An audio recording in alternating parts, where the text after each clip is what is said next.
Good morning, Arizona. 7:29 on your Sunday morning, and we just got a notification that Sprinkles is in the building. I feel like I'm so far away from you. They keep telling us to spread apart. We really like each other. Can't we just squish in? Is it like Doesn't that? it look nicer? Patricia, no? They might have a little bit of a point. We'll give ourselves a little bit of room. But what are you looking forward to most this morning? Because we have a lot coming up. Yeah, we got plenty of stuff coming up, including Sprinkles. We've got more tax advice. We have the organization with veterans and service dogs. They're going to be in a little bit later on as well. Grilled cheeses we're going to be grilling up later on. And you know what? I'm not complaining when I say this. Yeah. It's cloudy out this morning. It is cloudy. And I like it. Oof. I'm excited about National PJ Day. Oh, man. So I brought my little Snuggie. And we're going to talk about that coming up. When we can maybe ask our bosses if we can wear PJs to work. Well, that's coming up this week. I'll let you talk about that. All kinds of fun stuff. But we have to get to Kim Quintero because she's out at Scottsdale Culinary Festival this morning. Hi, Kim. Hey, are you guys going to save me a cupcake and a grilled cheese sandwich? If you bring us back something from the festival. Meteorologist. She is hardworking, of course. There's nothing open yet. I'll be long gone before it actually opens up. Sorry. Okay, fine. You can have a cupcake. There's empty booths out here right now. There's ducks eating like pieces of something on the ground. Your leftovers from yesterday. Right now. I can bring you back what they're having. Oh, my goodness. That's funny. So, guys, yeah, it is cloudy out here, but we will see the sunshine peek through. Actually, we're seeing a little bit of it right now. This is from a storm system that is well to the south of Arizona, but it's actually bringing some rain to southeastern Arizona this morning. Let's take a look at what we are seeing right now temperature-wise, shall we? We started off in the low 60s. Now we are at 66 degrees in Phoenix. We're sitting at 54 in Sedona, 45 degrees in Payson, 42 in Prescott, 45 in Kingman, 63 for Bullhead City, 64 for Lake Havasu City, and 42 in Winslow. Wind speeds relatively light. The exception is going to be southern Arizona, about 15 miles per hour sustained. Otherwise, 5 miles per hour in Phoenix. Let's take a look at Doppler 360. Doppler 360 hasn't had any work the past couple of days, but today it is tracking again, a few light showers and thunderstorms across southern and southeastern Arizona. We are going to be tracking that rain for later today, plus the return of 90-degree heat to the valley and more from the Great Arizona Picnic of the Scottsdale Culinary Festival. That's coming up in 10 minutes, guys. Kim, thank you. Turning to news now, we are learning more about a deadly shooting in East Mesa where police believe an argument may have turned deadly. The Maricopa County Sheriff's Office is telling us Saturday morning they got a 911 call about a verbal argument between two men, a man in his 40s and a man in his 50s.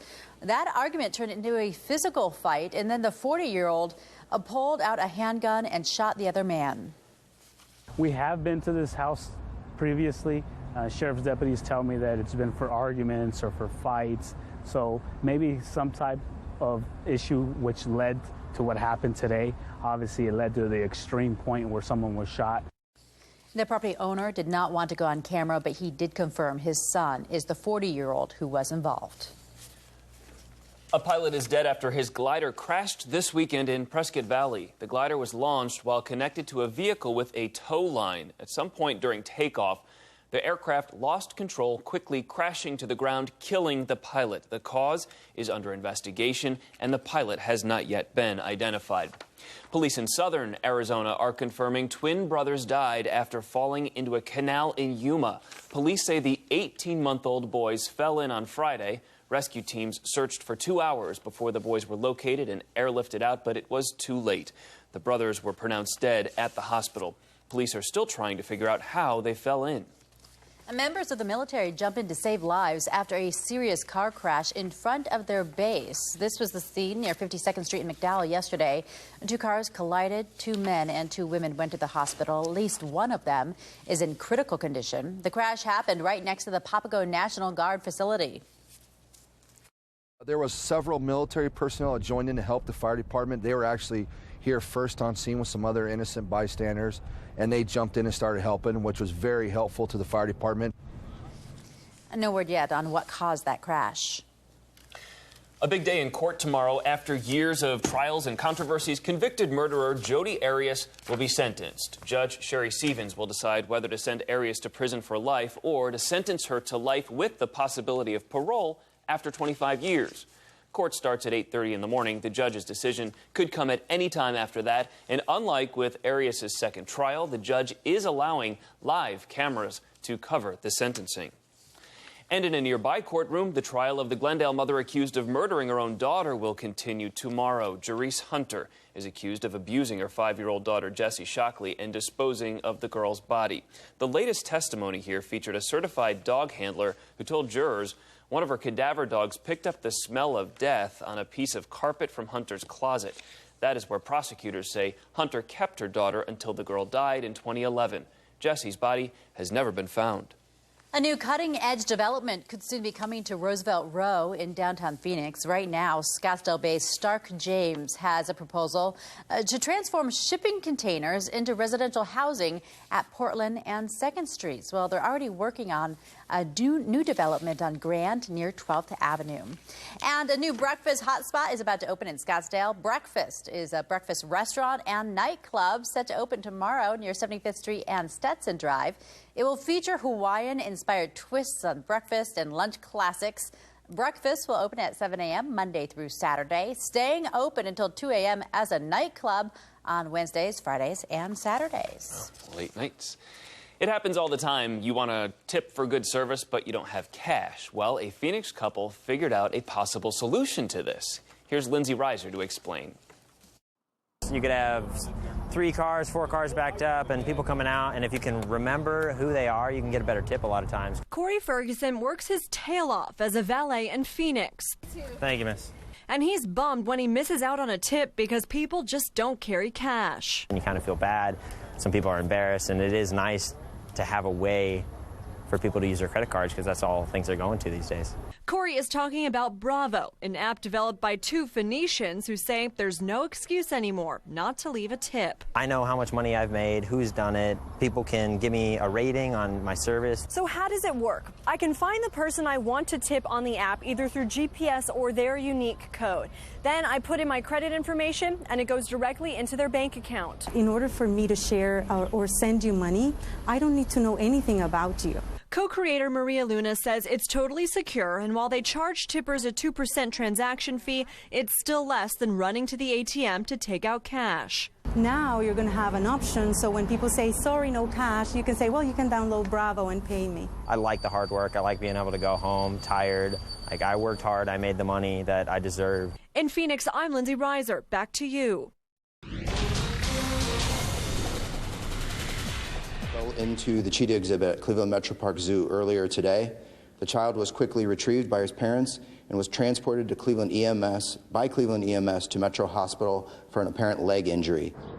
This scary incident happening after the 2-year-old's parents allegedly dangled the little boy over the cheetah exhibit. Witnesses say that the parents jumped in quickly to get the child. The other visitors tried to distract the cheetahs, but the cats had no interest in the boy or his parents. The boy is expected to be okay. The U.S. Capitol building was in lockdown yesterday after a shooting that turned out to be a suicide. An unidentified man carrying a backpack, suitcase, and protest sign took his own life in front of dozens of people. The Capitol went into full lockdown after the gun fired. The suitcase and backpack were searched for bombs, but nothing suspicious was found. Well, Jared, what time did you get in this morning? Around 4, which 4 is o'clock? late for us. Occasionally. Because during the week, we're here even earlier than 3 that. o'clock in the morning. Well, wouldn't it be nice if we could just come in our PJs? I would take that little Snuggie you have behind here and take a nap behind this desk for like 2 hours. For 2 hours right of the show? And then what? Then the show would be over. Well, yeah.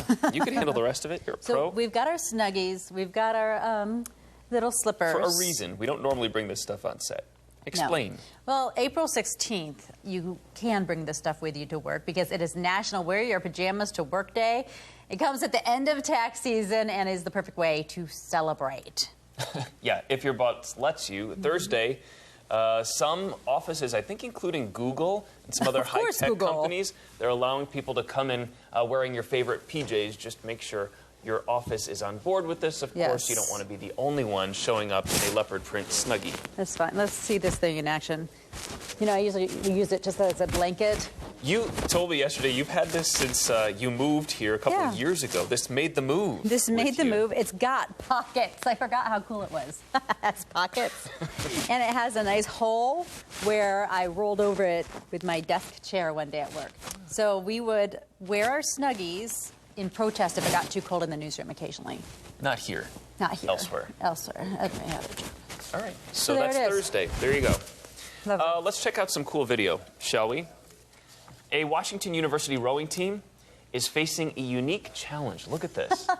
They're training on a lake, and they're ducking flying fish. Look at those fish. CNN reporter Benjamin Rosenbaum recorded this. He posted it online. These are Asian carp. They're an invasive species a lot of the lakes in the Midwest are dealing with. Just flying out of the water at these guys here as they train. No students were hurt. And in case you're wondering what it's like to get hit by one of these flying fish, look at that. One of the rowers told the reporter it was just slippery. I'd imagine a bit painful, too, because it's cold out there in the morning on the water. A little startling to the system. But hey, a heck of a story. You can tell all your friends. And once you row through that, you're prepared for anything. That's part of the challenge. Well, still so much more to come here on Good Morning Arizona. More on tax day. We're going to have some tips for you and for all your hard work. And there's several places offering discounts for tax day. Yeah, we're going to be right back here on Good Morning Arizona on this Sunday morning.